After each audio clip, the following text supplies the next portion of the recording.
Hello guys, ഇപ്പം നിങ്ങൾ കാണുന്നത് ഓണാഘോഷ പരിപാടിയുടെ മുന്നൊരുക്കങ്ങളാണ് കേട്ടോ. എൻ്റെ കോളേജിലെ രണ്ടാമത്തെ ഓണാഘോഷമാണ്. ആദ്യത്തെ ഓണാഘോഷത്തിന് അൺഫോർച്ചുനേറ്റ്ലി എനിക്ക് പങ്കെടുക്കാൻ പറ്റിയില്ല, ബിക്കോസ് ഡെങ്കിപ്പനി പിടിച്ചു. ഇപ്രാവശ്യം നല്ല അടിപൊളിയായിട്ട് പോകണം എന്നൊക്കെ വിചാരിച്ച് ഞങ്ങളുടെ ജൂനിയേഴ്സ് ഇപ്രാവശ്യം ഞങ്ങളുടെ കൂടെ ഉണ്ട്. അവരാണ് ഫുള്ള് പരിപാടിയുടെ കോർഡിനേഷൻ. ഞങ്ങൾ പൊതുവെ ഇൻറ്റേൺഷിപ്പായിട്ടൊക്കെ തിരക്കായുണ്ട്.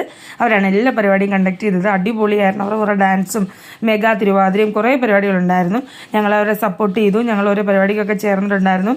മലയാളി മങ്ക, കേരള ശ്രീമാൻ, അങ്ങനെ കുറേ കോമ്പറ്റീഷൻസും കാര്യങ്ങളും, വടംവലി, ഗെയിംസും, അങ്ങനെ ഒത്തിരി പരിപാടികളുണ്ടായിരുന്നു കേട്ടോ. ഭയങ്കര സന്തോഷം തോന്നി.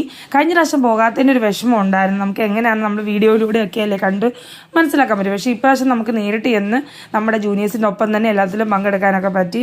സദ്യ എല്ലാം ഉണ്ടായിരുന്നു. സദ്യ, പായസം, കറികളൊക്കെ ഉണ്ടായിരുന്നു.